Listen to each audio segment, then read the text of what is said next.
أمرنا بشكر الوالدين والإحسان إليهما وحثنا على اغتنام برهما واصطناع المعروف لديهما وندبنا إلى خفض الجناح من الرحمة لهما إعظاما وإكبارا وأوصانا بالترحم عليهما كما ربيانا صغارا. اللهم فارحم والدينا، اللهم فارحم والدينا، اللهم فارحم والدينا واغفر لهم وارحمهم وارض عنهم رضا تحل به عليهم جوامع رضوانك ومواتن عفوك وغفرانك وتحلهم به دار كرامتك وأمانك وأدر به عليهم لطائف برك وإحسانك. اللهم اغفر لهم مغفرة جامعة تمحو بها سالف أوزارهم وسيئ إصرارهم وارحمهم رحمة تنير لهم بها المجع في قبورهم وتؤمنهم بها يوم الفزع عند نشورهم. اللهم تحنن على ضعفهم كما كانوا على ضعفنا متحننين وارحم انقطاعهم إليك كما كانوا في حال انقطاعنا إليهم راحمين وتعطف عليهم كما كانوا علينا في حال صغرنا متعتفين. اللهم احفظ لهم ذلك الود الذي أشربته قلوبهم والحنانة التي ملأت بها صدورهم واللطف الذي شغلت به جوارحهم واشكر لهم ذلك الجهاد الذي كانوا فينا مجاهدين ولا تضيع لهم ذلك الاجتهاد الذي كانوا فينا مجتهدين وجازهم على ذلك السعي الذي كانوا فينا ساعين والرعي الذي كانوا فينا راعين أفضل ما جزيت به السعاة المصلحين والرعاة الناصحين.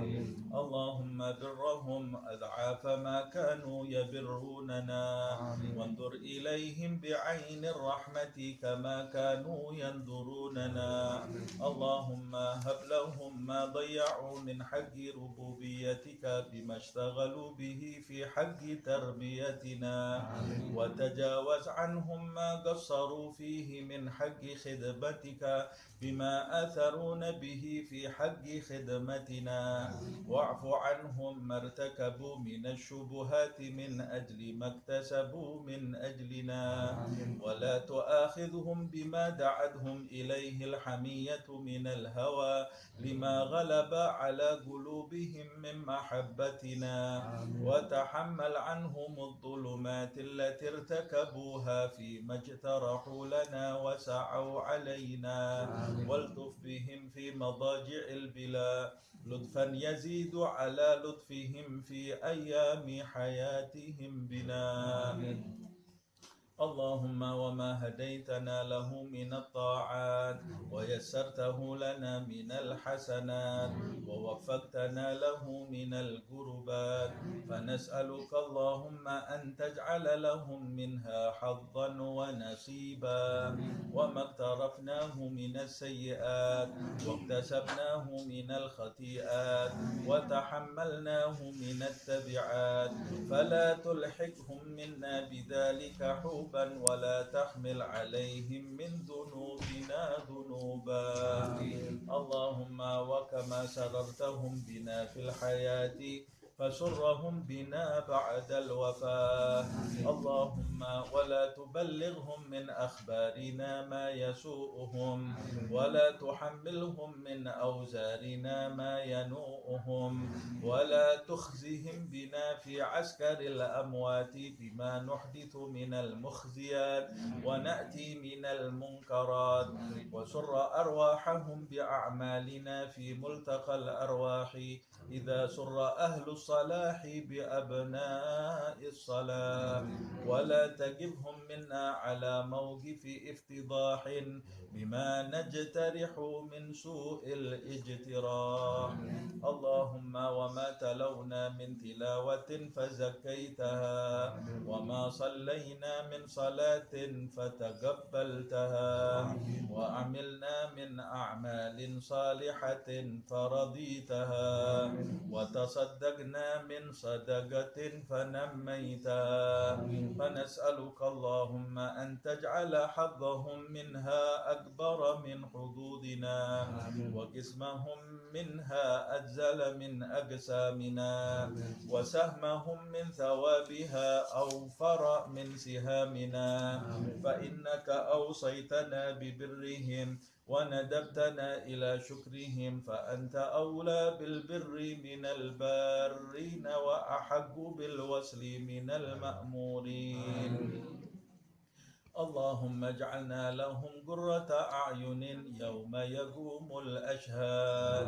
وأسمعهم منا أطيب النداء يوم التناد واجعلهم بنا من أغبة الآباء بالأولاد حتى تجمعنا وإياهم والمسلمين جميعا في دار كرامتك ومستقر رحمتك ومحل أوليائك مع الذين أنعمت عليهم من النبيين والصديقين والشهداء والصالحين وحسن أولئك رفيقا ذلك الفضل من الله وكفى بالله عليما وصلى الله على سيدنا محمد وآله وصحبه وسلم والحمد لله رب العالمين آمين الفاتحة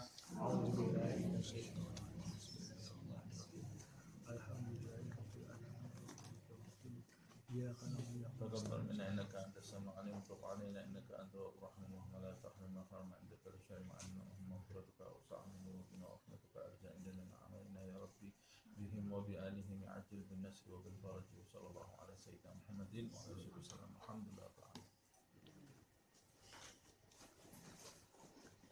Kita lanjutkan tafsir.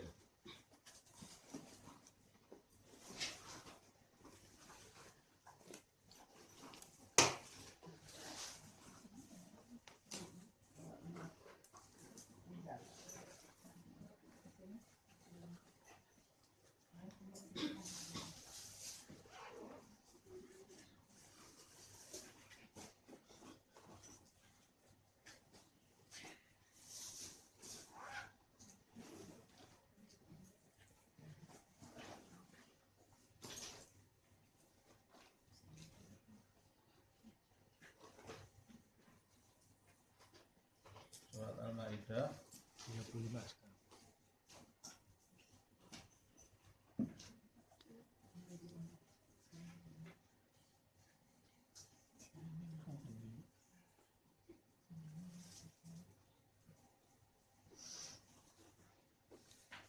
Sekarang 35 ya.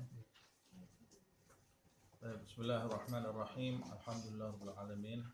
Allahumma salli wa sallim ala sayyidina Muhammad wa ala ali sayyidina Muhammad. Nawaina ta'allum wa ta'lim wa tadhakkur wa tadhkir wa naf'a wal intifa' wal ifadah wal istifadah wal hath ala tamassuk bi kitabillah wa sunnati rasulih wa du'a ila al-huda wa dalalah ala al-khair ibtigha'a wajhillah wa mardatihi wa qurbih wa thawabih subhanahu wa ta'ala. Kita lanjutkan kajian tafsir surat Al-Maidah sampai kita di ayat yang ke-35. Pada pertemuan yang lalu kita sama-sama membahas bagaimana Allah Subhanahu wa taala menjelaskan balasan buruk yang akan ditimpakan bagi mereka yang memerangi Allah dan memerangi Rasul-Nya dan berbuat kerusakan di muka bumi.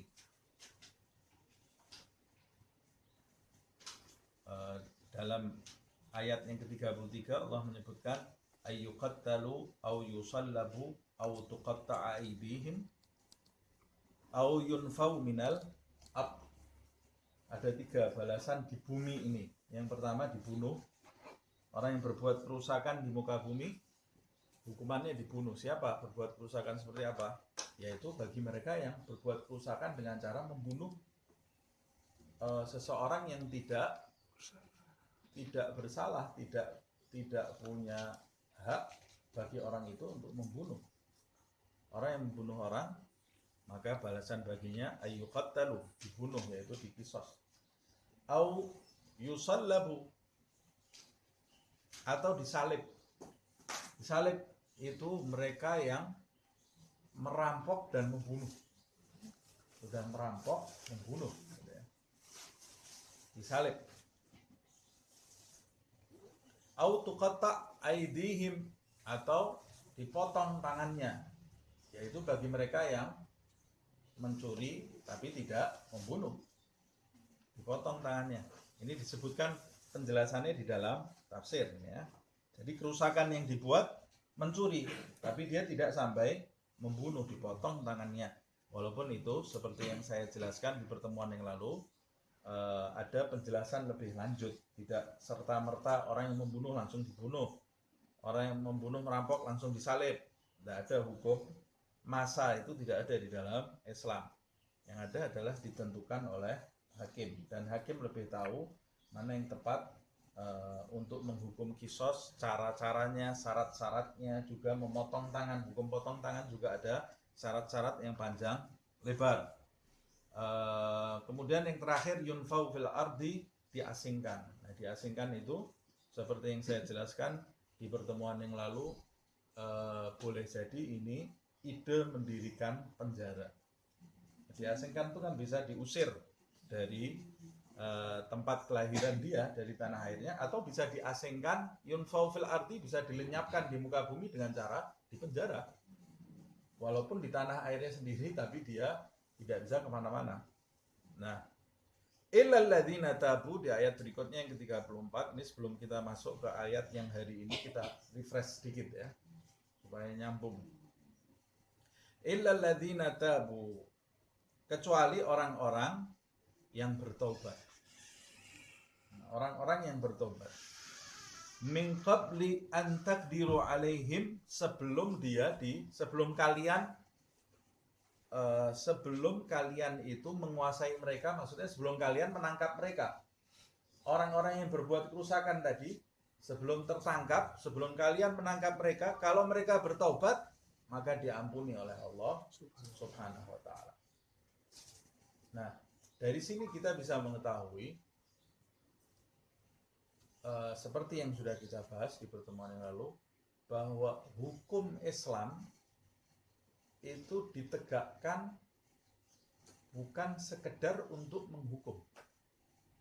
Jadi tujuan dari ditegakkannya hukum itu bukan membalas orang yang berbuat salah. Nah, ini persepsi yang salah. Jadi orang yang menghukum orang didasari balas dendam, walaupun hukumnya sah secara Islam, tapi esensi hukum tadi tidak ada. Karena hukum Islam itu tidak ditegakkan atas dasar membalas, bukan membalas dendam. Balas dendam itu tidak diajarkan di dalam Islam. Terus kenapa Allah menetapkan hukum tadi di atas orang yang membunuh harus dibunuh, orang yang mencuri harus dipotong tangannya?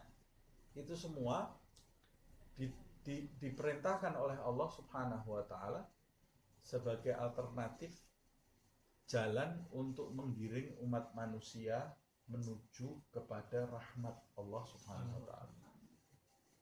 Baik pelaku kejahatannya atau orang-orang yang dijahati, objek yang dijahati, atau orang-orang yang menyaksikan kejadian itu.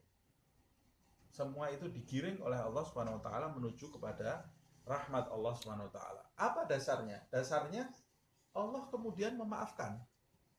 Kalau mereka mau bertobat, dimaafkan oleh Allah Subhanahu wa ta'ala. Kalau hukum itu ditegakkan hanya untuk membalas, maka tidak ada maaf bagi pelaku-pelaku kerusakan tadi. Tapi ternyata kalau mereka mau bertobat, Allah memaafkan kesalahan mereka. Nah, walaupun seperti yang saya bahas di pertemuan yang lalu, Allah memaafkan kesalahan mereka dalam arti di sisi Allah hukum membunuh, hukum dibunuh, dipotong tangannya, disalib, itu oleh Allah dimaafkan. Tapi karena dia berbuat kerusakan itu terkait dengan makhluk, maaf Allah itu tidak bisa turun kepadanya sebelum dia dapat maaf dari makhluk tersebut. Kalau makhluk itu tidak maafkan, ya dia tetap dihukum mati, walaupun taubatnya diterima oleh Allah Subhanahu wa taala. Artinya Allah sudah tidak akan menghukum. Tapi kalau makhluk itu tidak memaafkan, ya tetap hukuman itu harus dijalankan. Makanya sebetulnya di dalam ayat ini Allah mengajarkan kepada manusia untuk memaafkan juga. Allah saja yang memiliki jagat raya ini memaafkan. Jadi memaafkan itu baik. Nah, Allah mengajarkan kita ini menjadi orang yang mudah memaafkan. Karena seperti yang saya jelaskan, pada dasarnya kita khususnya sebagai umat Nabi Muhammad SAW itu ditugasi untuk mengantarkan orang menuju rahmat Allah Subhanahu wa taala. Bukan menghakimi orang.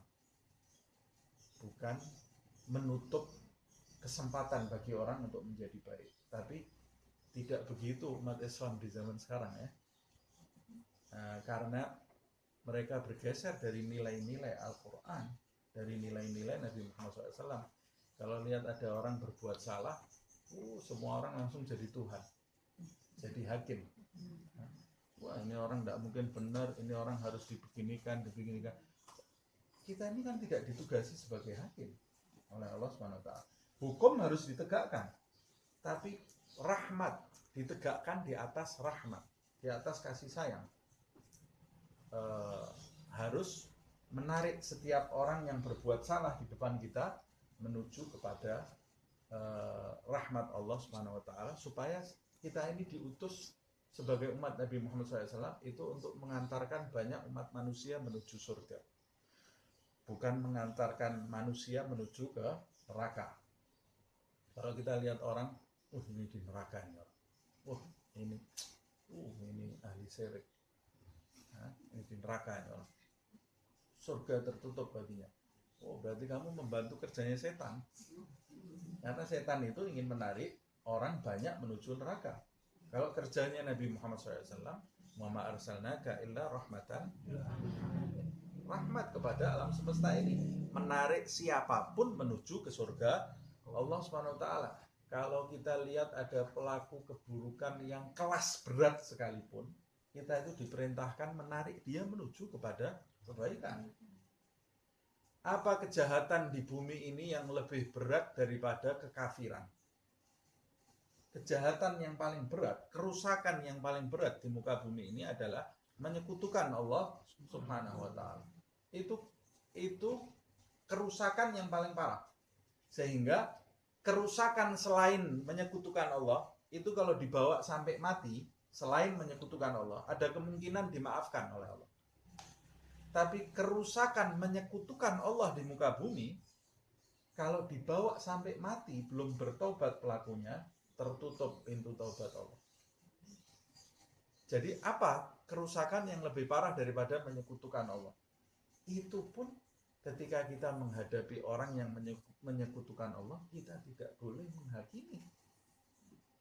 Kita diperintahkan mengentaskan dia dari penyekutuan tadi, menuju kepada petunjuk Allah Subhanahu wa taala. Apalagi perbuatan maksiat yang di bawah itu. Biasakan mulut kita ini supaya beradab di kerajaan Allah Subhanahu wa taala. Jangan merasa diri kita sok suci, karena kita sendiri sebetulnya banyak kesalahan. Cuma bedanya orang itu kesalahannya kebongkar, kita tidak kebongkar. Kalau kesalahan kita kebongkar, orang jijik juga melihat kita.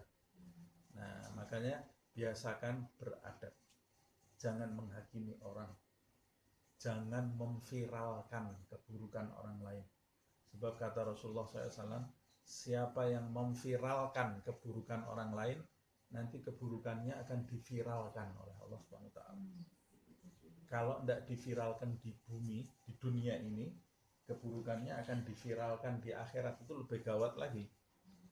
Orang yang keburukannya cuma diviralkan di bumi, tapi di akhirat ditutupi, itu selamat dia. Tapi ada orang-orang yang keburukannya di dunia tidak pernah viral. Cuma nanti ketika di akhirat dibongkar semua oleh Allah Subhanahu wa ta'ala. Na'udzubillah min dzalik. Kenapa kok dibongkar? Karena dia punya kebiasaan waktu di dunia memviralkan keburukan. Na'udzubillah min dzalik. Kita jangan punya kebiasaan seperti itu ya. Allah saja menutupi keburukan makhluknya.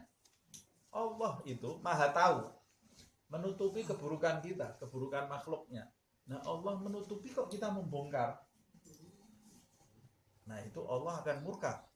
Makanya seorang hamba yang membongkar keburukan dirinya saja, bukan membongkar keburukan orang lain ya, membongkar keburukan dirinya, dia menceritakan keburukan dirinya kepada orang lain, yang Allah menutupi keburukan itu Allah murka kepada hamba tadi.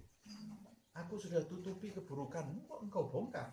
Kecuali kalau dia membongkar keburukannya untuk memperbaiki situasi dirinya. Ada tujuannya. Dia membongkar keburukannya ini ada tujuannya, bukan karena ingin membongkar saja begitu saja, tapi dia punya tujuan untuk memperbaiki dirinya dan dia membongkar keburukannya itu kepada orang yang tepat. Tapi kalau dia cerita di depan orang tanpa rasa malu, oh saya dulu pernah berbuat A, berbuat B, berbuat C, ini Allah murka kepada orang seperti ini. Allah menutupi keburukan kamu, kok kamu yang bongkar. Nah di zaman sekarang ini orang tidak malu berbuat maksiat. Ini situasi yang sangat membahayakan di zaman ini. Ya lagi-lagi saya katakan ciri-ciri kiamat itu semua sudah terjadi. Ya, di antara ciri-ciri itu kata Rasulullah, orang tidak malu lagi berbuat maksiat. Cerita tuh, ketahuan orang tidak malu kan? Viral-viralan maksiat ya. Yang memviralkan kadang-kadang dirinya sendiri, bukan orang lain. Na'udzubillah min dzalik. Semoga kita, keluarga kita, anak keturunan kita diselamatkan oleh Allah Subhanahu wa ta'ala. Amin ya rabbal alamin. Ya, kita lanjutkan ayat yang ke-35. Setelah menjelaskan di atas bagaimana balasan di dunia ini bagi orang-orang yang berbuat kerusakan, plus ada perkecualian. Allah memberikan perkecualian bagi mereka yang memiliki keinginan untuk bertaubat kembali kepada Allah Subhanahu wa ta'ala. Allah menyebutkan fa'lamu annallaha ghafurur rahim. Ketahuilah sesungguhnya Allah yang menetapkan hukuman-hukuman di atas, dia itu adalah zat yang maha pengampun lagi maha penyayang. Kalau hamba yang berbuat kerusakan itu yang pantas menerima hukuman di atas itu bertaubat kepadaku, aku ini adalah zat yang maha pengampun dan penyayang. Sayang aku kepada hamba-hambaku yang mau bertobat. Jadi pasti diterima oleh Allah Subhanahu wa ta'ala. Sampai kata Rasulullah SAW, Allah itu bahagia sekali, dalam tanda kutipnya, Allah akan bahagia ketika hambanya itu bertaubat, lebih bahagia daripada orang, kata Nabi, daripada orang yang pergi perjalanan jauh, di tengah perjalanan dia istirahat, tunggangannya hilang. Padahal bekal perjalanan jauh itu ada di tunggangan itu. Tunggangannya hilang di tengah padang pasir, mau pulang nggak masuk di akal, mau lanjutkan perjalanan juga masih jauh. Kalau dia pulang jalan kaki mati, melanjutkan perjalanan jalan kaki mati, berdiam juga mati. Tunggangannya hilang, bekalnya tidak ada di tengah padang pasir. Jadi apa yang dilakukan? Kata Rasulullah, akhirnya hamba itu tidur di bawah pohon yang rindang, tangannya sedekap. Dia berharap dia tidur terus dicabut nyawanya oleh Allah. Jadi tidak mati kelaparan, tidak mati kehausan. Waktu dia pejamkan matanya, kata Nabi Muhammad SAW, tiba-tiba dengar suara tunggangannya itu kembali. Tidak pakai dicari, kembali lagi. Ini berarti kan umur baru. Seperti orang mau mati tidak jadi gitu ya. Tapi Nabi itu ceritanya panjang lebar gitu ya. Ya orang Arab itu yang paling tragis itu mati di padang pasir itu bagi orang Arab ya. Kalau kita tragisnya mungkin tersesat di hutan gitu.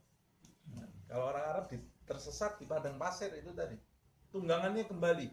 Kata Nabi Muhammad, dia membuka matanya, lihat tunggangan dia dan bekalnya ada di situ.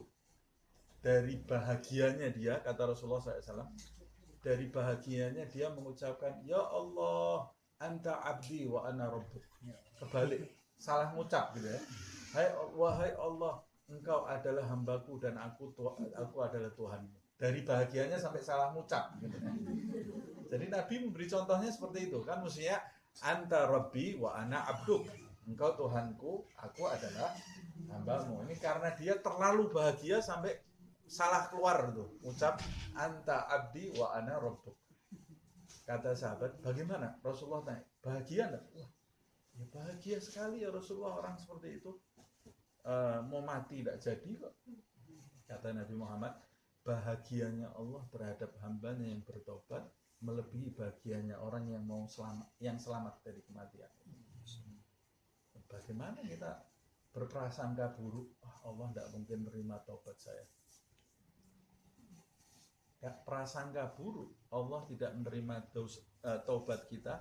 Prasangka buruk itu dosa yang lain, yang kamu harus bertaubat. Orang yang merasa Allah tidak menerima taubatnya, dia telah berbuat dosa kepada Allah, berprasangka buruk kepada Allah Subhanahu wa ta'ala, dan dia perlu bertaubat atas prasangka buruk itu. Nah, tapi kita juga tidak boleh meremehkan maha ampunnya Allah Subhanahu wa ta'ala, habis itu maksiat terus tenang, Ghafurur Rahim. Tidak bisa juga. Nah, itu berbahaya perbuatan seperti itu. Nah, dari situ kemudian di ayat yang ke-35 Allah Subhanahu wa ta'ala mengajak orang-orang yang beriman. Karena dia adalah zat yang maha penerima, yang maha pengampun juga maha penyayang. A'udzubillahi minasyaitonirrajim. Bismillahirrahmanirrahim. Ya ayyuhalladzina amanu ittaqullaha. Ya ayyuhalladzina amanu ittaqullaha wabtaghu ilaihil wasilata wajahidu fi sabilihi la'allakum tuflihun. Ya ayyuhalladzina amanu, hai orang-orang yang beriman, walaupun iman kalian sedikit, pokoknya dia beriman kepada Allah, beriman kepada Muhammad SAW, walaupun iman kalian ini tipis, diajak oleh Allah Subhanahu wa ta'ala. Kenapa saya katakan demikian? Karena di atas kan Allah baru ngancam ya, yang berbuat kerusakan. Jadi orang yang beriman itu bisa berbuat kerusakan juga. Orang beriman itu bisa bunuh, bisa ngerampok, karena dia imannya masih tipis. Terus kalau orang beriman membunuh tidak dihukum, ya dihukum. Mencuri ya dihukum. Apa hukumnya? Ya seperti yang dijelaskan oleh Allah Subhanahu wa ta'ala. Loh, kenapa orang beriman kok bisa bunuh dia? Ya karena dia baru beriman, belum yakin. Orang iman itu akan bermanfaat atau akan berdampak dalam hidup seseorang ketika iman itu sudah mencapai taraf yakin. Sebelum iman seseorang itu mencapai taraf yakin, dia akan mengalami pasang surut. Makanya ketika surut itu yang paling berbahaya. Nah, Nabi sendiri mengatakan al-iman yazidu wa yanqusu. Iman itu tambah dan kurang.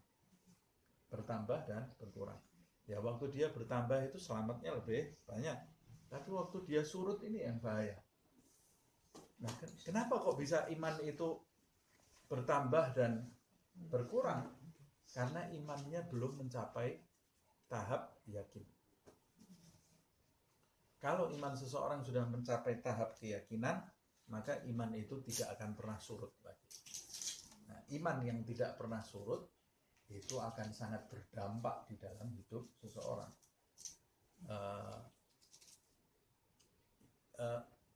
Tahap keyakinan yang pertama itu disebutkan di dalam kitab, itu yang disebutkan di dalam ayat ilmul yaqin.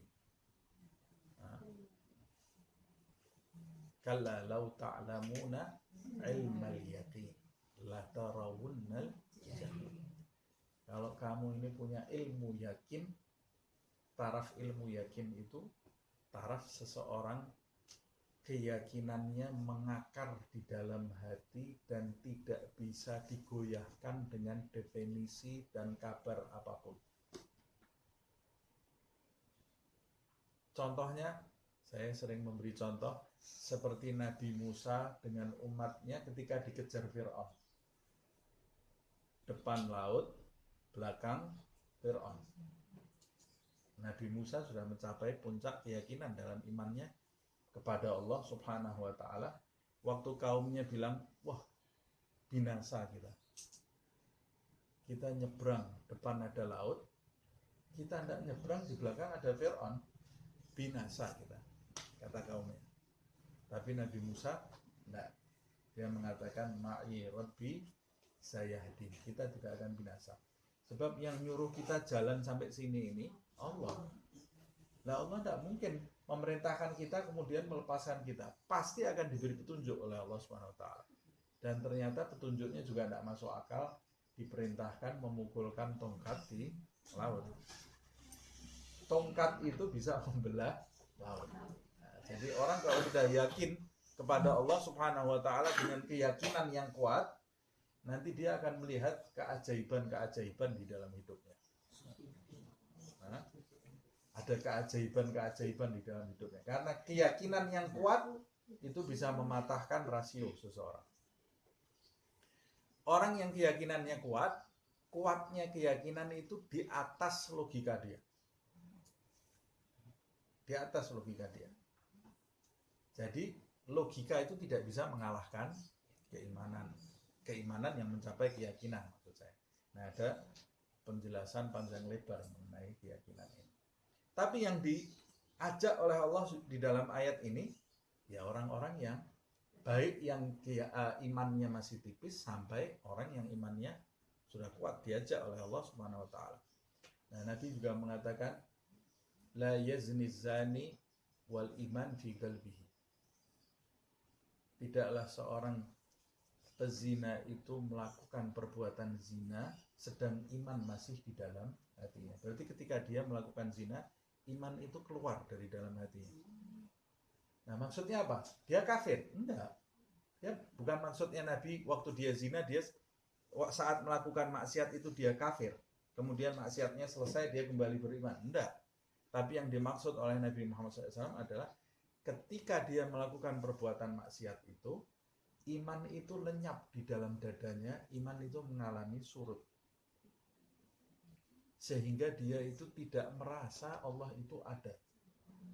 Kalau dia merasa Allah itu ada, menyaksikan dirinya, hari kiamat itu ada, hari pembalasan itu ada, hadir di dalam hatinya, dia tidak mungkin melakukan maksiat itu. Nah, ini bedanya orang yang beriman dengan orang yang yakin.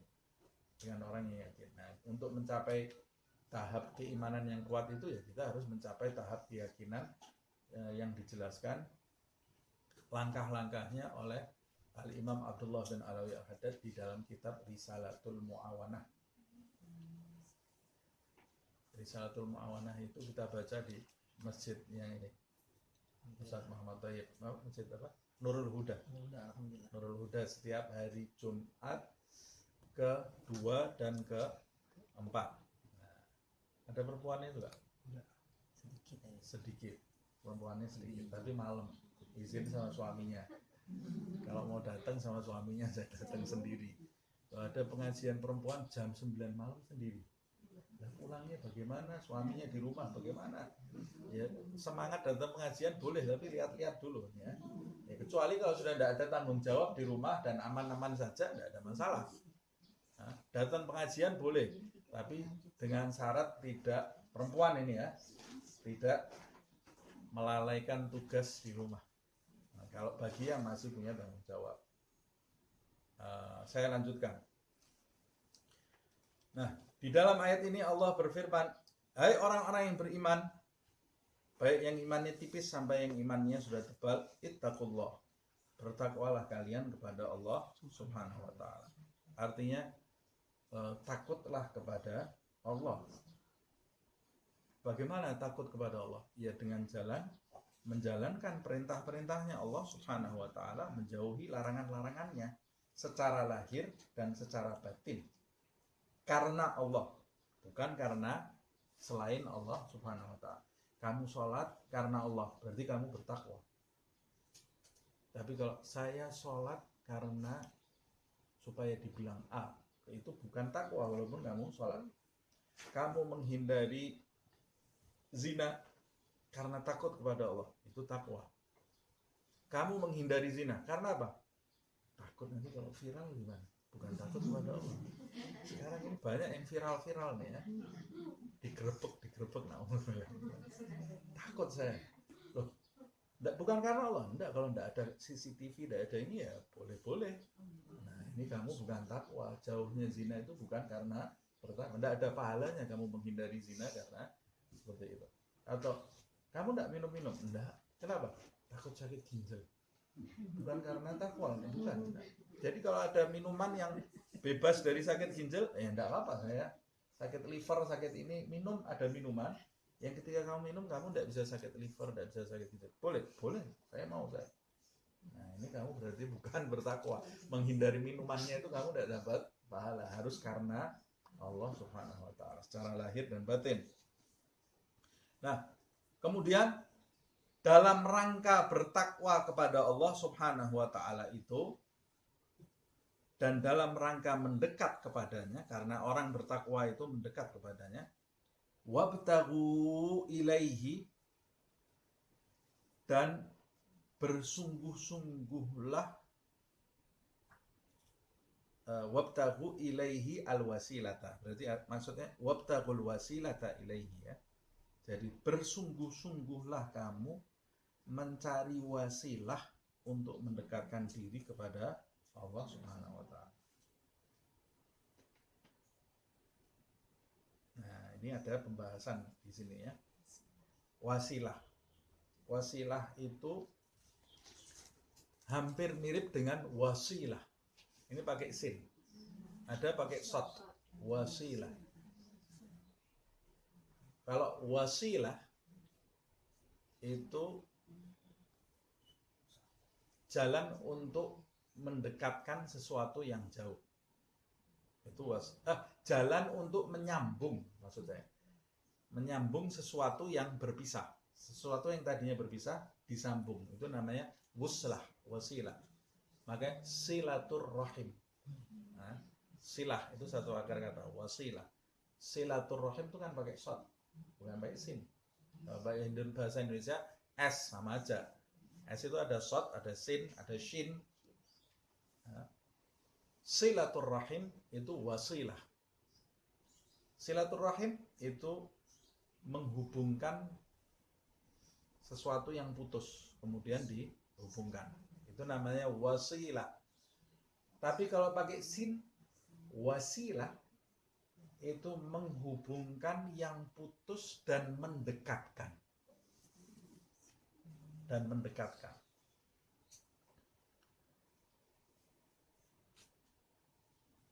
Nah, jadi ini wabtahu ilaihil wasilah berarti carilah sarana yang bisa mendekatkan engkau kepada Allah Subhanahu wa taala.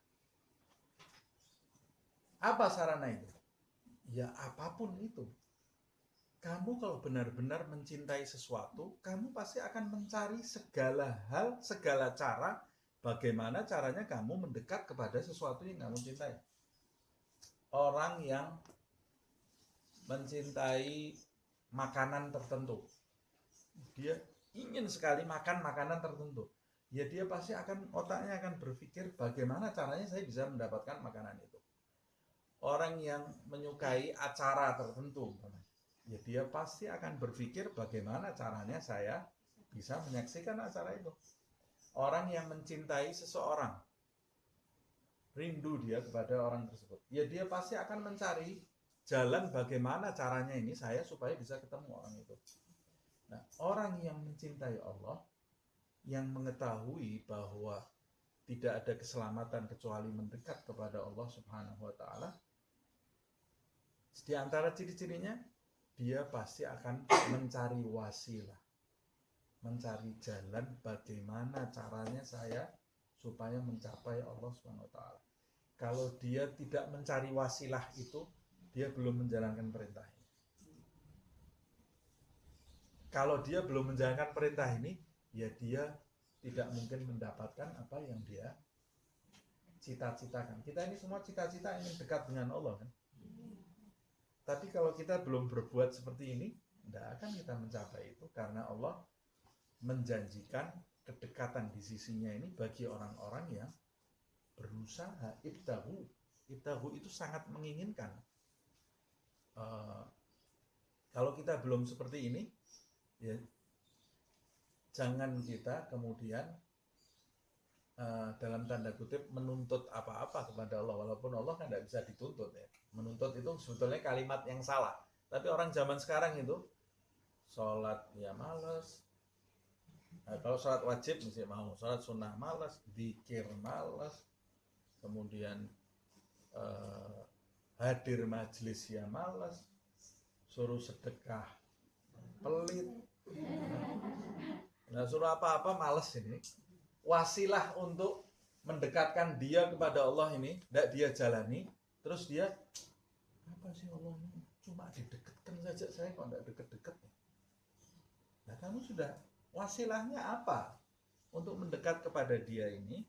Kamu harus mengejar wasilah, segala sarana yang bisa, jalan yang mendekatkan kamu ke sana.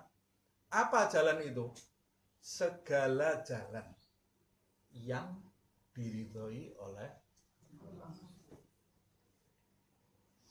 Maksudnya yang diridhoi oleh Allah, yang diajarkan oleh Allah melalui Nabi Muhammad SAW dan orang-orang yang hidup setelah Nabi Muhammad mengikuti jejak Nabi Muhammad SAW.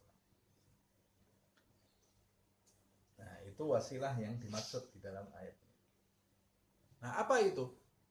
Ya segala amal, mau sholat, mau ngaji, mau sedekah, mau pokoknya segala sarana yang bisa mendekatkan saya kepada Allah, itu saya bersungguh-sungguh menjalani itu supaya saya ini bisa sampai kepada Allah Subhanahu wa taala.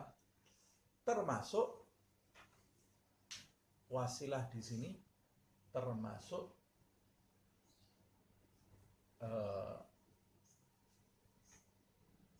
memohon kepada Allah melalui orang-orang yang dekat kepada Allah. Nah, ini yang kemudian dikenal dengan tawasul.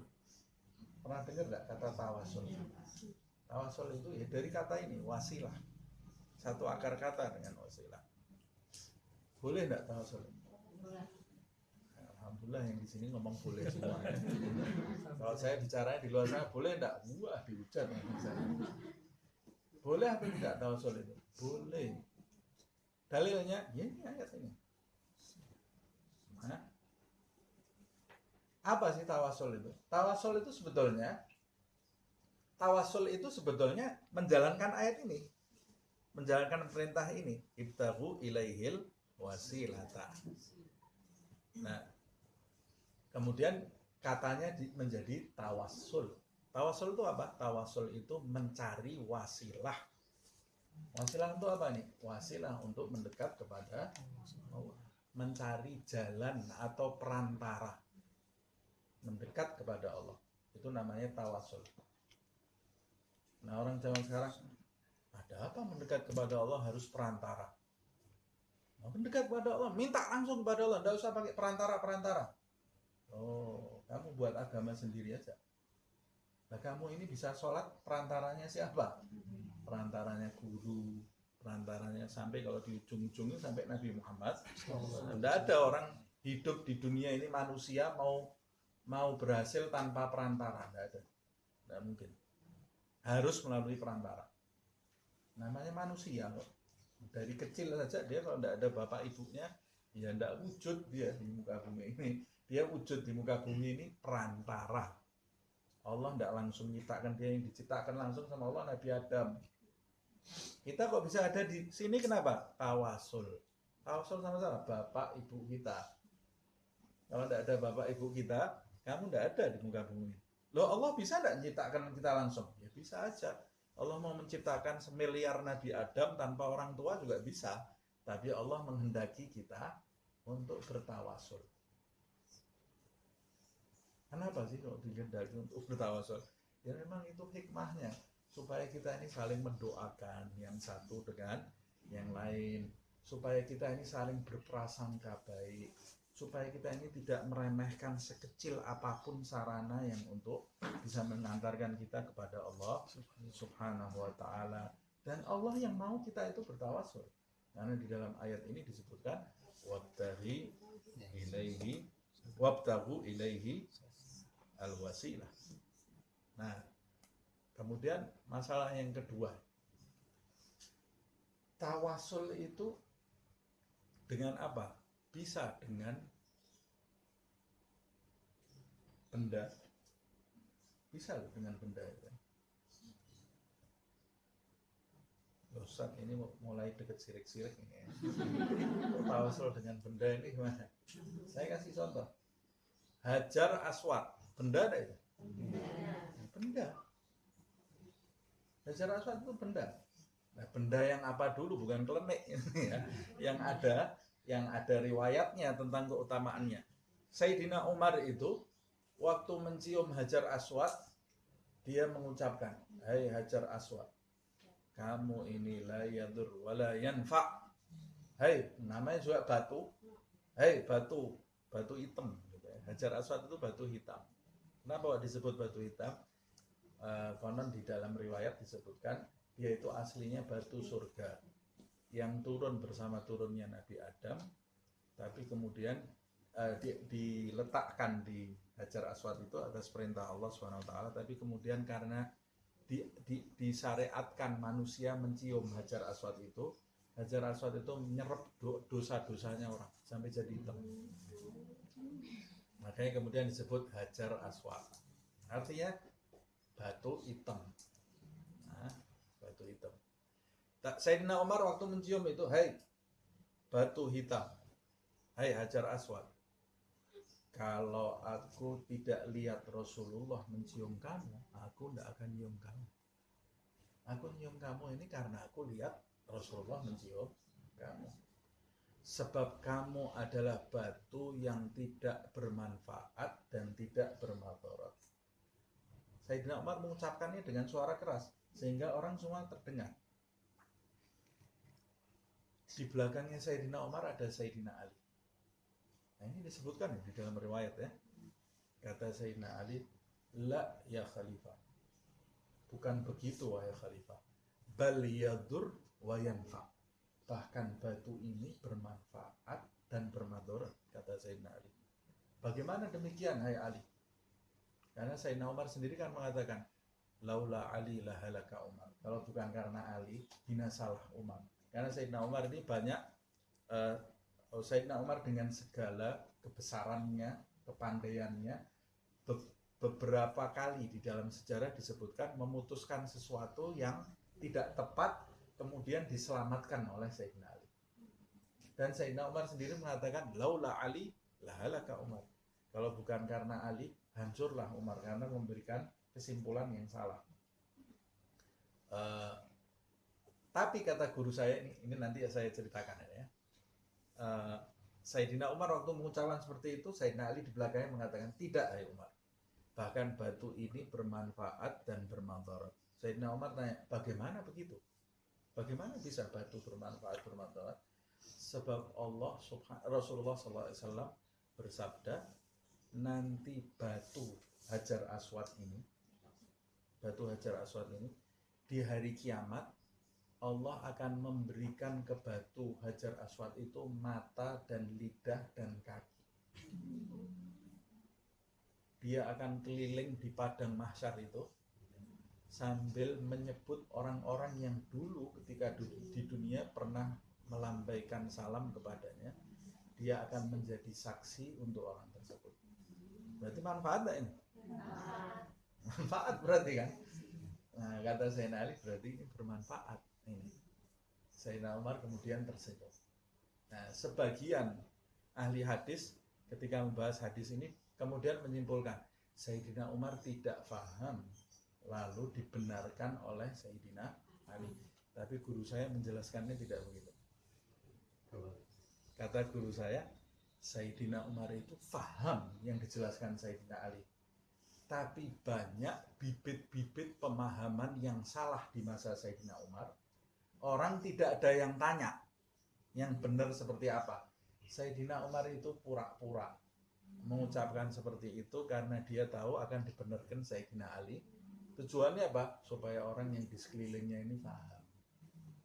Jadi dia dalam tanda kutip mengorbankan dirinya untuk menyelamatkan banyak orang. Karena tidak mungkin Sayyidina Umar tidak paham itu. Sayyidina Umar ini bareng Nabi terus kemana-mana kok. Sayyidina Umar dan Sayyidina Abu Bakar.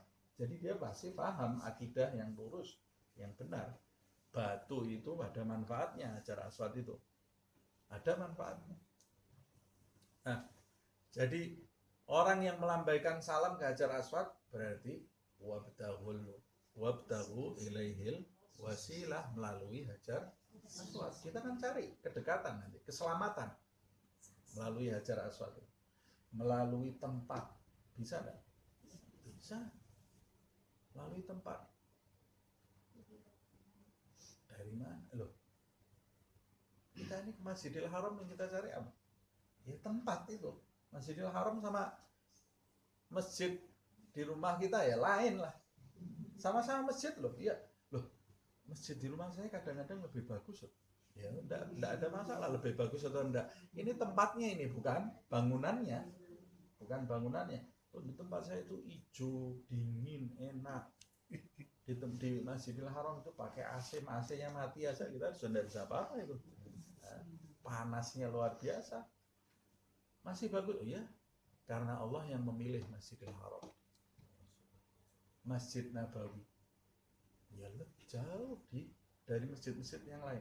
Jadi kita sholat di Masjid Nabawi karena Masjid Nabawi atau bukan? Ya karena Masjid Nabawi itu kita mau mencari berkah Masjid Nabawi, wasilah supaya kita dilipat gandakan. Di dalam hadis disebutkan sholat di Masjidil Haram dan sholat di Masjid Nabawi dilipat gandakan ratusan kali pahalanya dari masjid selain itu. Berarti kita datang ke situ mau cari itu enggak? Wasilah itu enggak? Berarti mencari wasilah melalui tempat itu bisa. Ada dalam itu tempat masjid.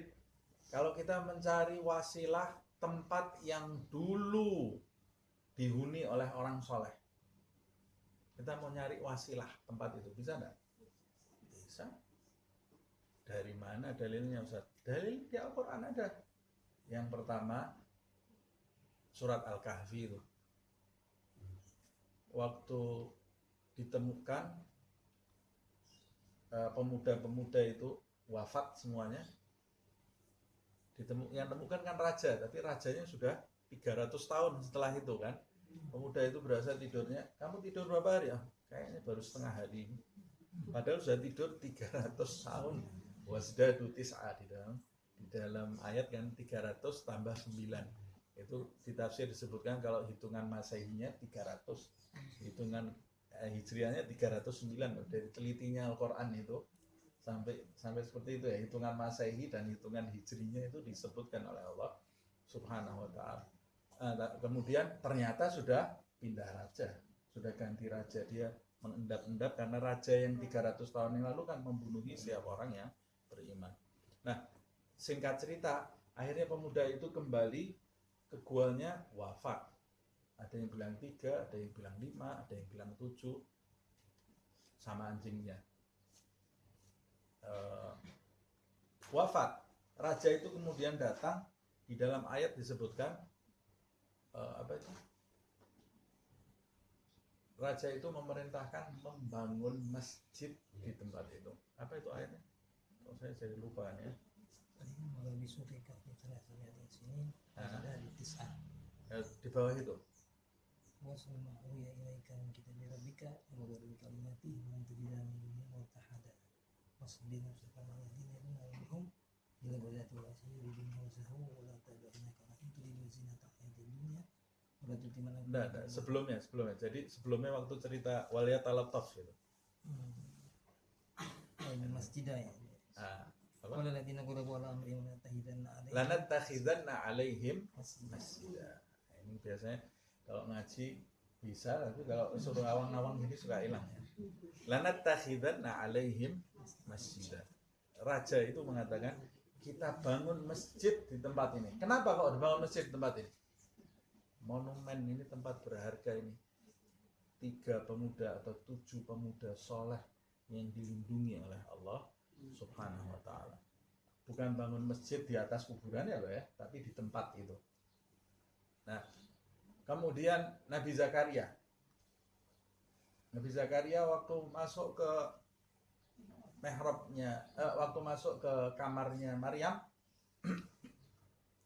dia melihat buah-buahan, kata Nabi Zakaria, annalaki hadhihi min indillah, innallaha yarzuqu man yasha' bighairi hisab. Ini datang dari Allah. Dia lihat, ya Allah, ada wanita yang di dalam kamar dikunci, kuncinya saya pegang, kata Nabi Zakaria.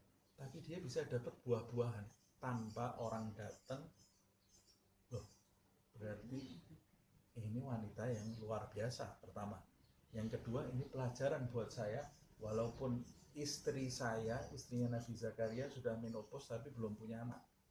Dia minta anak kepada Allah Subhanahu wa ta'ala. Berarti saya masih ada kemungkinan punya anak. Nah, kemudian di ayat itu ditulis hunalika da'a Zakaria rabbah. Ada 2 tafsir. Tafsir yang pertama, hunalik, di sanalah. Artinya di sanalah. Tafsir yang pertama disebutkan di sanalah, maksudnya mulai itulah Nabi Zakaria meminta kepada Allah. Timbul lagi motivasinya meminta. Tafsir yang kedua, hunalika, yaitu di tempat itu. Di tempatnya Maryam itu.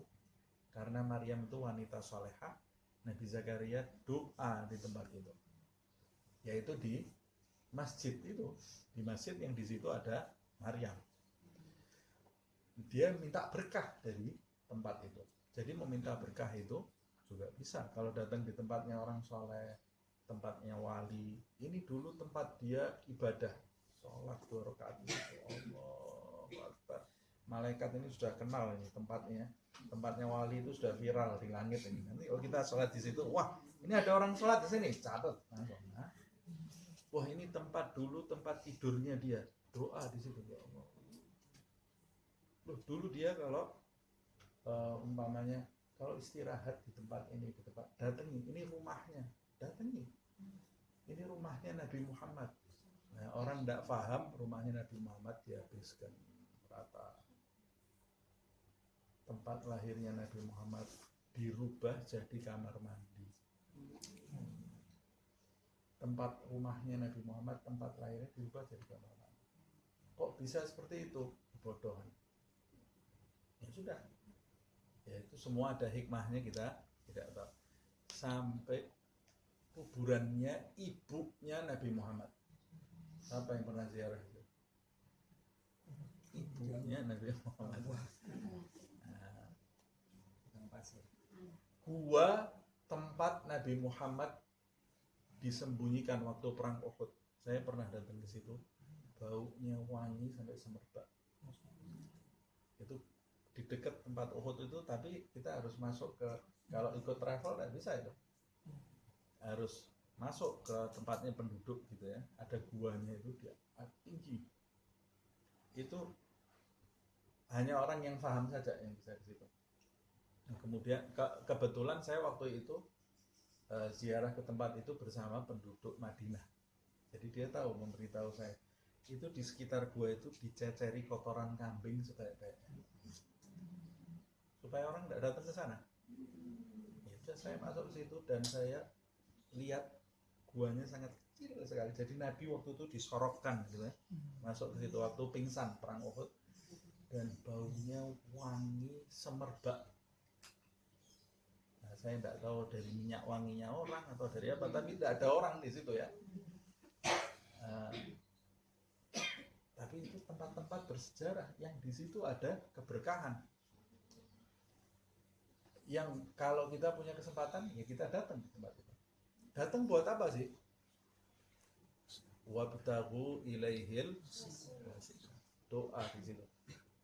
Ini pernah ada sebaik-baik manusia, di atas bukit itu tadi. di atas bukit. Pernah ada sebaik-baik manusia diletakkan di situ. Nah, dan begitu seterusnya. Wasilah itu bisa juga amal kita sendiri. Itu ada di dalam hadis gitu ya. Yang 3 orang terjebak di dalam gua gitu ya. 3 orang terjebak dalam gua. Ini kalau tidak bisa mati ini kita. Akhirnya satu persatu di antara mereka, ayo kamu pernah berbuat amal apa supaya Allah melepaskan kita dari perangkap ini sampai akhirnya mereka lolos 3-tiganya. Itu ada di dalam hadis, kalau saya ceritakan nanti tidak selesai-selesai. Nah, wasilah itu harus niat nggak? Hah? Harus niat. Iya, harus niat dalam hati. Yang keempat, wasilah itu bisa kalau tempat, waktu, benda, amal bisa dijadikan wasilah. Kira-kira tempatnya Nabi Muhammad sholat bisa kita jadikan wasilah. Nabi Muhammad itu bisa jadi wasilah nggak? Ya, kalau bukan karena nabinya, tempat itu tidak ada artinya. Apalagi manusia itu bisa kita jadikan wasilah. Bisa kita berwasilah kepada manusia supaya kita dekat kepada Allah Subhanahu wa taala. Loh, Ustaz, itu berarti kayak orang-orang jahiliyah. Orang jahiliyah kan menjadikan berhala-berhala liyuqarribuna ilaihi az-zulfa. Menjadikan berhala-berhala itu supaya jadi perantara bagi kami. Nah, ini orang yang bodoh. Sangat jauh berbeda antara tawasul dengan perbuatan orang jahiliyah. Pertama, orang jahiliyah itu nyembah wasilah tadi.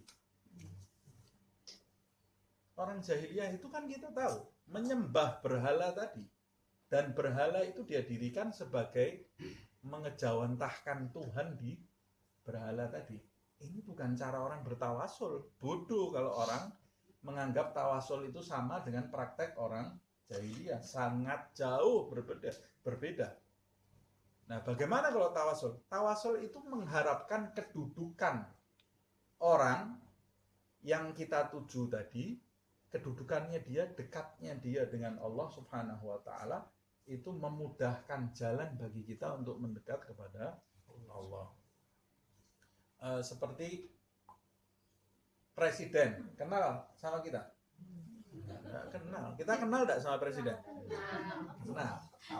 Terus kita mau masuk istana, ayo presiden, kita jerit-jerit gitu, ditangkap sama tentara itu pas pampres itu, di penjara kita langsung. Nah, tapi kalau kita punya kenalan, ya, mulus jalan kita. Loh, masa Allah diumpamakan seperti itu? Ya ini perumpamaan saja, tidak tepat sebetulnya. Allah itu sangat dekat dengan kita. Sangat dekat dengan kita. Makanya ada orang yang mengatakan, Allah kan di dalam Al-Quran Allah berfirman,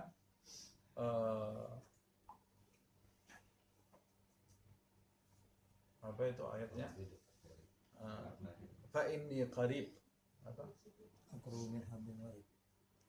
Fa inni qarib ujibu da'watad da'i qul, apa ayatnya itu? La haula wala quwwata illa billah, kurang air kan hari ini. Qul ya ibadiyalladzina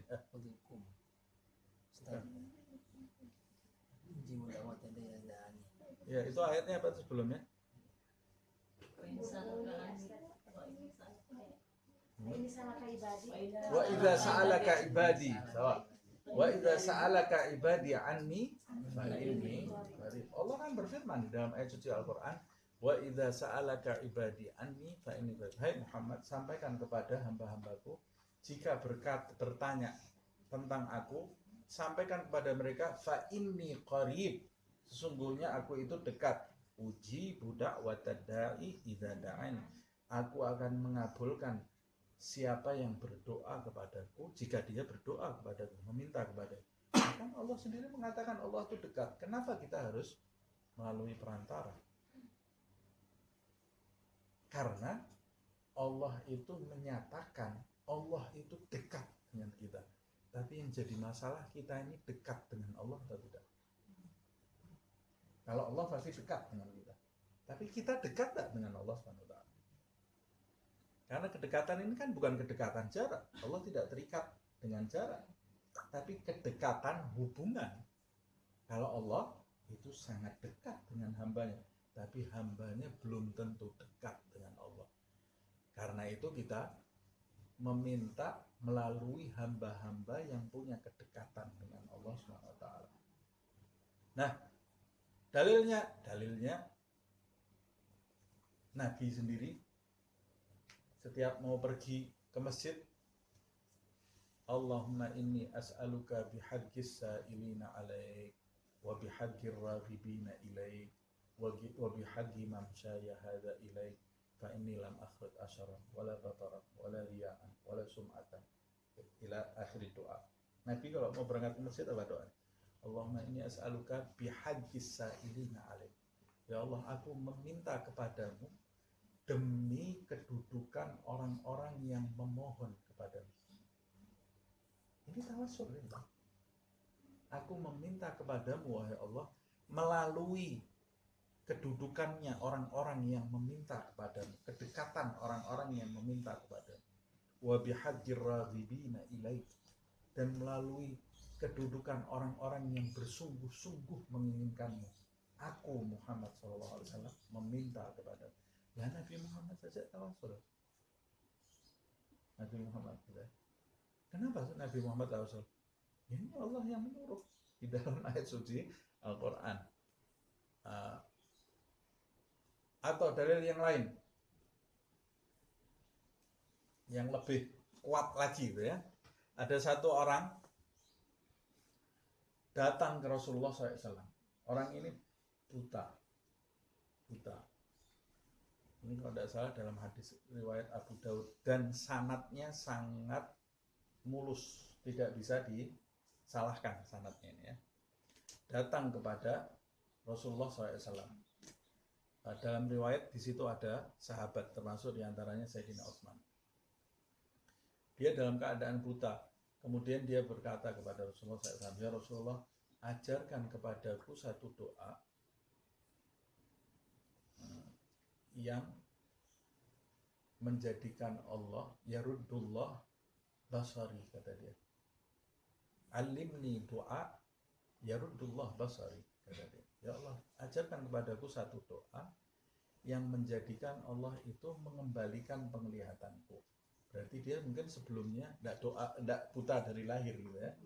Kemudian buta, kemudian minta kepada Rasulullah SAW doanya. Kemudian Nabi Muhammad SAW bersabda kepadanya, Qul, katakanlah, ucapkan, Allahumma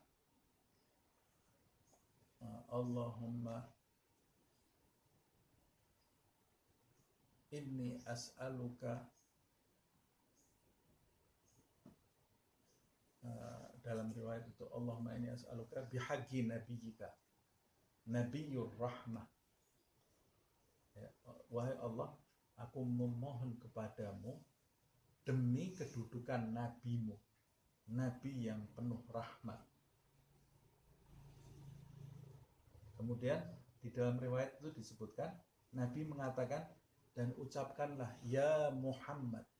Yang dipanggil Nabi Muhammad. Siapa yang ngajar ini? Rasulullah sendiri. Dan ucapkanlah ya Muhammad, hai Muhammad, inni atawassalu bika. Saya agak lupa ini ya. Inni atawajjahu bika ilallah. Hai Muhammad, sesungguhnya aku mengharapkan kepada Allah Subhanahu wa ta'ala melalui inni atawajjahu bika ilallah. Allahumma syafi'hu fiyya wa syafi'ni fi nafsi. Itu doanya itu. Nanti saya lihat lagi ya. Saya agak lupa sedikit. Tapi itu riwayatnya jelas ada.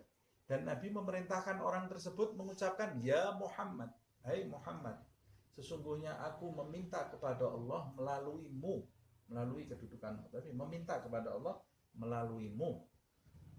Wahai Allah, jadikanlah Nabi Muhammad memberikan syafaat atas permohonanku dan berikanlah aku syafaat kepada diriku. Kata Sayyidina Utsman, orang ini selesai berdoa, mengamalkan apa yang diajarkan Nabi, dia berdiri, jalan belum sampai keluar masjid, lihat kelihatannya dikembalikan oleh Allah SWT, bertawasul melalui Nabi Muhammad SAW. Dan selepas wafatnya Nabi Muhammad SAW, jadi ini ada pertanyaan lagi lah. Kalau sekarang orang yang wafat, kita bisa nggak bertawasul kepada orang yang sudah wafat? Bisa. Selepas wafatnya Nabi Muhammad SAW, ada satu orang mau ketemu Sayyidina Umar. Karena dia punya hajat, mau ketemu Sayyidina Umar, tidak bisa terus. Akhirnya dia kebingungan, dipanggil oleh salah satu sahabat, kamu sekarang sholat 2 rakaat di masjidnya Nabi Muhammad, Masjid Nabawi, ucapkan doa yang diajarkan oleh Nabi untuk orang buta itu. Dia sholat 2 rakaat, mengucapkan doa itu, datang ke tempatnya Sayyidina Umar, langsung ketemu Sayyidina Umar. Nah, hajatnya dikabulkan oleh Allah SWT. Jadi dia punya permasalahan yang oleh Sayyidina Umar waktu itu tidak diprioritaskan. Setelah dia membaca doa itu kemudian diselesaikan oleh Sayyidina Umar. Nah, kita bisa membaca doa itu ada riwayatnya dan riwayatnya sangat kuat sekali. Dan ini saya cuma mau menjelaskan bertawasul itu bisa, boleh. Dan tawasul itu adalah salah satu cara yang diperintah oleh Allah Subhanahu wa Ta'ala. Ada banyak cara. Nah, ini saya jadi panjang lebar tapi penting ini ya.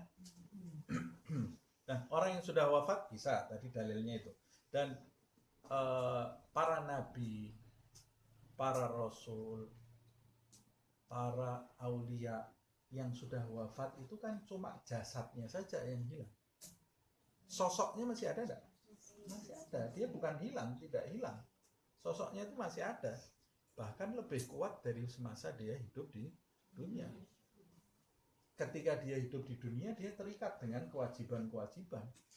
Habib Ali bin Muhammad Al-Habsyi itu waktu ketemu gurunya namanya Habib Abu Bakar bin Abdullah bin Talib Al-Attas. Ini sebentar lagi nanti ada haulnya di Solo. Siapa yang punya kesempatan datang Habib Ali bin Muhammad Al-Habsyi. Murid-muridnya banyak di sini. Termasuk diantaranya Kuitang. Itu muridnya Habib Ali bin Muhammad Al-Habsyi. Dan masih banyak lagi. Di antaranya lagi Habib Abu Bakar bin Gresik. Nah, Habib Abu Bakar bin Muhammad Asgar. Di antaranya lagi muridnya Habib Alwi, abahnya Habib Anis. Ada lagi Habib Muhsin bin Abdullah Asgar. Ada di Solo juga kuburannya. Habib Ahmad bin Ali. Dan masih banyak lagi muridnya. Habib Idrus bin Umar Al-Habsyi Surabaya. Muridnya Habib Ali bin Muhammad Al-Habsyi. Nah, ceritanya panjang lebar ya. Murid-muridnya saja sudah permata di bumi Indonesia. Apalagi Habib Ali-nya sendiri. Nah, Habib Ali itu berguru dengan Habib Abu Bakar bin Abdullah bin Talib Al-Attas. Dimakamkan di Huraidah. Sana di Hadramaut. Mudah-mudahan kita punya kesempatan nanti ziarah. Di situ ziarah Nabi Muhammad SAW. Nah, ke Hadramaut itu penting juga, sebab masuknya Islam di Indonesia dari sana, Pak Tilas. Nah, Wali Songo dari sana semua. Penting kita untuk datang ke sana. Nah, itu Habib Ali itu pernah bicara kepada gurunya ini. Karena gurunya sudah semakin tua gitu ya. Kata Habib Ali, nanti kalau kamu wafat bagaimana saya? Kata dia. Karena guru rohani itu, murid kalau kehilangan guru rohaninya itu lebih parah daripada anak kehilangan bapak. Karena anak yang kehilangan bapak itu yatim jasadnya. Tapi kalau murid kehilangan guru rohani itu yatim rohaninya gitu ya. Jadi dia ini masih mengharapkan orang yang terus membimbing dia. Padahal Habib Ali itu sudah mencapai kedudukan di sisi Allah Subhanahu wa Ta'ala. Makanya dia bertanya kepada Habib. Saya dimatiin aja nggak apa. Ya.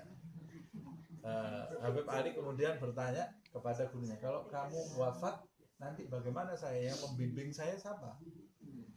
Jawab Habib Abu Bakar bin Abdullah bin Thalib Al-Atas, hai Ali, perhatian saya nanti di alam barzakh kepadamu lebih kuat dan lebih besar daripada perhatian saya nanti di dunia. Kata guru saya, kok bisa itu Abu Bakar bicara seperti itu? Ya sebab ketika dia di dunia perhatiannya kuat, namanya wali kok, perhatiannya kuat, tapi dia masih terikat dengan perintah-perintah Allah Subhanahu wa Ta'ala, terikat dengan kewajiban sebagai suami, sebagai bapak, sebagai tetangga, sebagai guru. Nanti ketika di barzakh sudah tidak ada lagi kewajiban-kewajiban itu. Jadi perhatian dia lebih kuat lagi terhadap murid-murid. Nah, perhatiannya Rasulullah, perhatiannya para wali yang sudah wafat itu, ketika kita datang ke makamnya, bertawasul kita, ya Allah, demi kedudukan wali ini, ya Allah, ampuni dosa-dosa saya. Ya Allah, demi kedudukan walimu ini, ya Allah, beri saya kedudukan seperti dia. Doanya Habib Ali itu ya. Habib Ali itu kalau doa enak sekali, itu ada namanya kitab Futuhat. Futuhat itu isinya doa-doa Habib Ali, indah sekali doanya. Yaitu di antara doanya yang indah itu, ya Allah, dekatkan saya dengan Nabi Muhammad SAW. Kalau saya ini tidak pantas dekat dengan Nabi Muhammad, memang saya ini tidak pantas. Saya ini memberanikan diri meminta kepadamu dekat dengan Nabi Muhammad SAW. Ini saya memberanikan diri, saya tidak pantas. Tapi kalau saya nggak pantas, ya Allah, bagimu mudah memberikan saya kepantasan untuk mendekat dengan Nabi. Kalau saya tidak pantas kan saya. Kalau minta itu jangan setengah-setengah. Nah, kalau minta itu harus kenyang, minta sama Allah itu ya. Kalau kita, ya kalau pantas ya Allah, kalau tidak pantas ya tidak apa-apa. Ya tidak gitu. Kalau minta sama Allah tidak boleh gitu ya. Ya Allah, beri saya A, ya Allah, ya kalau kamu tidak memberi ya tidak apa-apa. Ya tidak diberi sama Allah, itu tidak sungguh-sungguh kamu. Nah, makanya di antara adabnya berdoa tidak boleh pakai insya Allah. Kalau berdoa kita tidak boleh ngucap insya Allah. Ya Allah, insya Allah, ya Allah, beri saya mobil, beri saya ini. Insya Allah. Kamu mau betul enggak? Kalau mau itu jangan, ya Allah, kalau engkau menghendaki. Allah ini maha pemurah kok, kamu mintanya kalau kamu menghendaki, ya Allah. Ya kehendaki ya Allah, engkau maha pemurah. Jangan pakai kalau. Kalau berdoa jangan pakai kalau gitu ya. Minta. Kalau ya? Hah? Ingkanat kalau ya? Enggak, bukan. Bukan. Tapi ingkanatnya bukan kepada Allah. Ya Allah, kalau kita doanya seperti ini, ya Allah, kalau mobil baik buat aku, beri aku mobil. Nah, itu tidak apa-apa. Tapi ya Allah, kalau engkau menghendaki, beri aku mobil. Tidak boleh. Tidak boleh. Nah, tapi kalau kita doa, ya Allah, saya ini ingin A, ingin B. Ya Allah, kalau yang saya inginkan baik buat saya, segerakan. Tidak apa-apa. Kalau saya doanya, ya Allah, kalau engkau mau, ya Allah, beri saya. Tidak sungguh-sungguh. Dan kita kalau lihat pengemis itu, kemudian pengemisnya, ya kalau kamu berminat, tolong kasih bantu saya. Ini orang miskin yang sombong nih. Orang miskin kok sombong, tidak mau mengakui kemiskinannya ya. Akui diri kamu ini miskin, mau ya Allah, mau saya. Jangan kalau kamu mau, tidak ada gitu. Tidak ada ya. Nah, kita lanjutkan, ini saya ngelantur kemana-mana tapi ada manfaatnya insya Allah. Wabtaghu ilaihil wasilata wajahidu fi sabilihi. Lihat ini, hai orang-orang yang beriman, bertakwa kalian kepada Allah, cari segala cara untuk mendekat kepadanya. Wajahidu fi sabilihi. Ini loh syaratnya ini. Ya, mencari jalan apapun untuk mendekat kepadanya. Kemudian berikutnya wajahidu fi sabilihi.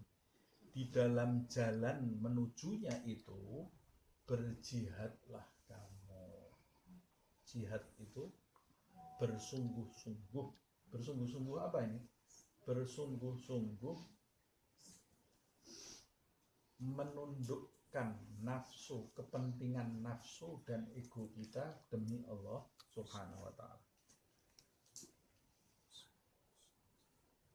Jihad yang sebenarnya itu adalah jihad nafsu. Jihad perang itu sebagian dari jihad. Sebab orang yang nafsunya tidak ditundukkan, perangnya bisa bermanfaat enggak? Tidak bermanfaat. Karena ada orang yang mati di peperangan. Jihad dia, di peperangan mati. Tapi ketika dia jihad itu, kepentingan nafsunya yang dia kedepankan. Bermanfaat enggak itu jihadnya? Tidak bermanfaat. Makanya kata Rasulullah SAW, nanti ada orang yang dikenal sebagai pahlawan, mau dapat pahalanya jihad waktu di hadapan kepada Allah, ini dusta, ini dia jihad supaya disebut-sebut sebagai pahlawan, punya kepentingan karena nafsunya belum ditundukkan. Itu makanya di dalam riwayat walaupun ada yang mengatakan lemah, tapi maknanya sangat kuat sekali, sangat benar. Rasulullah waktu selesai perang bersama sahabat, banyak yang luka, ada yang mati, ada yang cacat. Sampai di Madinah Nabi mengatakan, kharajna min jihadil asghar ila jihadil akbar. Kita baru saja meninggalkan jihad yang kecil, sekarang kita menuju jihad yang besar.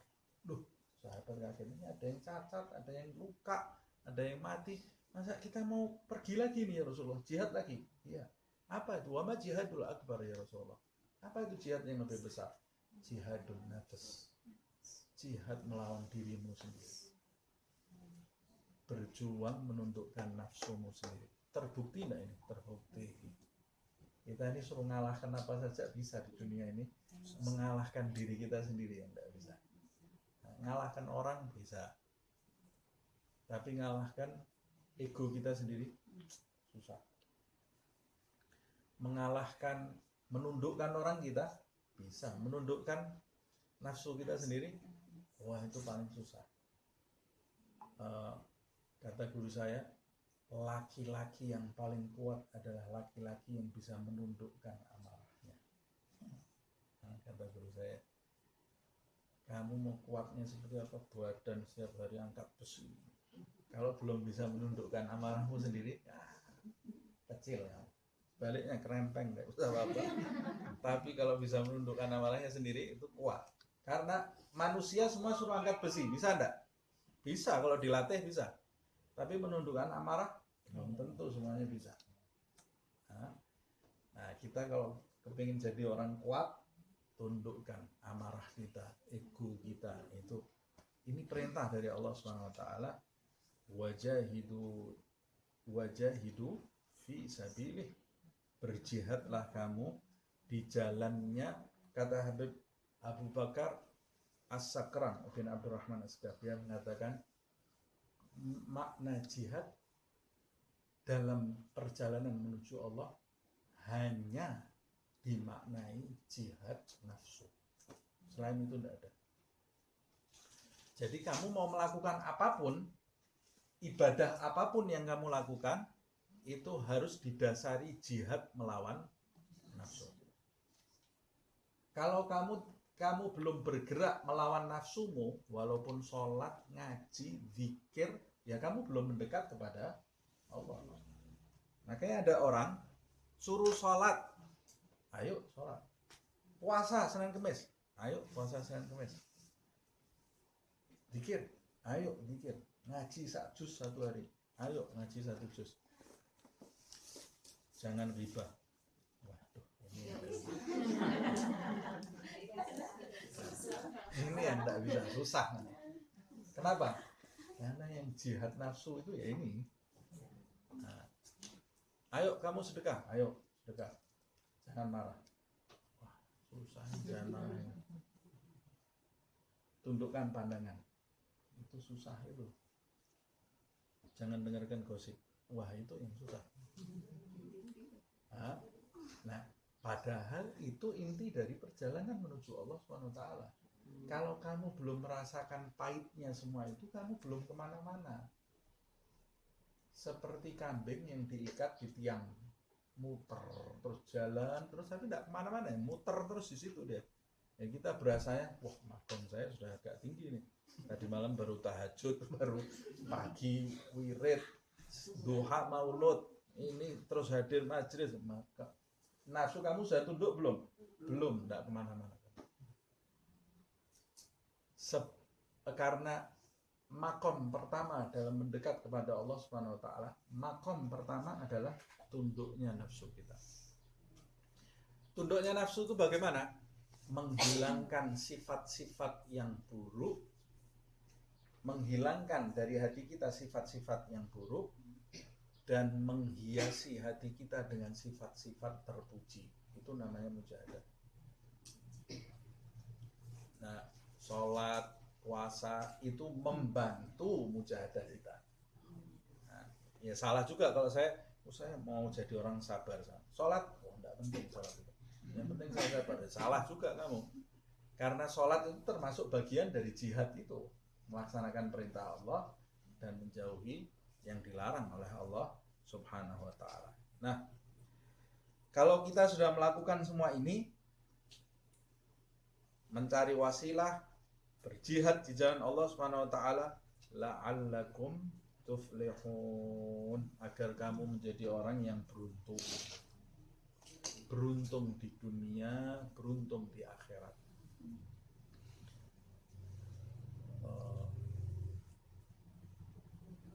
Orang yang paling beruntung itu ya orang yang mencapai kedekatan di sisi Allah Subhanahu wa ta'ala. Itu orang yang muflih. Muflih. Kata guru saya, man la yara wajah muflih kaifa yuflah. Siapa yang ketika hidup di dunia tidak pernah melihat wajahnya orang-orang yang beruntung, bagaimana dia akan beruntung? Maksudnya di dunia nggak cari orang-orang soleh, nggak nyari wali-walinya Allah, tidak cari orang-orang yang dekat dengan Nabi Muhammad. Ya dia mau ketularan. Dari mana dia ketularan beruntung? Ya berarti syaratnya orang yang mau dapat keberuntungan ini, yang supaya dia mudah bermujahadah, mudah mencari wasilah, ya kan dekat-dekat sama orang-orang yang sukses. Nah, sukses akhirat maksudnya. Kita kalau mau kaya di dunia ini, ya harus dekat-dekat sama orang kaya. Mau kaya dekat sama orang yang pengangguran terus setiap hari. Kepingin jadi konglomerat tapi setiap hari duduk sama pengangguran di warung, rokokan di warung. Ya kapan kamu ini jadi konglomerat? Kalau mau jadi konglomerat ya harus dekat sama orang-orang yang sukses-sukses itu. Punya relasi, terus nanti kita dapat sesuatu dari dia. Dapat kerjaan, bisa dapat tips dari dia. Kemudian yang paling penting dapat semangatnya. Semangat dia dalam bekerja, rajinnya dia berangkat, disiplinnya dia ketularan nanti kita lama-lama terus berhasil. Kita mau pinter, saya mau jadi orang berilmu, setiap hari duduk dengan orang yang tidak pernah baca buku, tidak pernah, ya mimpi kamu jadi orang berilmu. Kalau mau dekat sama orang yang berilmu ya harus kumpul sama orang yang pintar-pintar itu, supaya kita nanti kena spiritnya dalam belajar. Begitu juga kalau kita mau beruntung di sisi Allah Subhanahu wa ta'ala, ya harus dekat-dekat sama orang yang soleh. Kalau kamu mau beruntung di sisi Allah, habis majelis kumpul sama orang-orang yang di dasar sumur lagi, ya balik lagi kamu. Balik lagi, enggak. Nanti sifat-sifat itu enggak tertulari kamu dengan sifat-sifat seperti itu. Nah makanya hubungan yang baik itu penting dengan orang-orang yang soleh. Kontak kita ini harus diseleksi. Kontak kita ini yang tidak ada manfaatnya, sudah hapus semuanya. Cari sama orang-orang yang bisa mendongkrak kita, semangat kita, memotivasi kita. Orang-orang yang nakut-nakuti kerjaannya setiap hari, urusan politik 2023 gelap ini.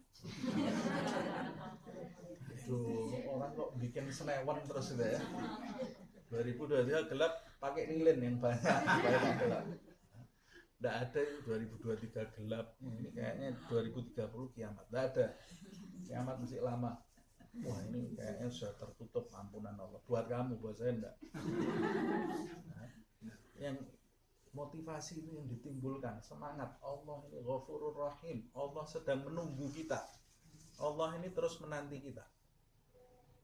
Jangan sampai kita ini menghilangkan kesempatan ini. Selama nyawa masih ada di dalam diri kita, kita berhak menjadi orang-orang yang beruntung. Mudah-mudahan kita diberi kesempatan ini oleh Allah Subhanahu wa taala dan dijadikan orang-orang yang memanfaatkan kesempatan, dijadikan orang-orang yang mendapat ridha Allah Subhanahu wa taala fid din wad dunya wal akhirah. Begitu juga keluarga kita, kedua orang tua kita, saudara-saudara kita, anak keturunan kita sampai kiamat. Mudah-mudahan dijadikan orang-orang yang beruntung di dunia dan di akhirat. Sahabat-sahabat kita, orang-orang yang kita cintai, orang-orang yang mencintai kita, orang-orang yang kita kenal, orang-orang yang mengenal kita, tetangga-tetangga kita, dan seluruh umat Nabi Muhammad SAW. Allahumma hadi umat Sayyidina Muhammad, Allahumma aslih umat Sayyidina Muhammad, Allahumma ghfir umat Sayyidina Muhammad, Allahumma tajawaz an ummati Sayyidina Muhammad, Allahumma ja'alna min ummati Sayyidina Muhammad bihaqqi Sayyidina Muhammad, wa sallallahu ala Sayyidina Muhammadin wa ala alihi wa sallam. Sirril Fatihah.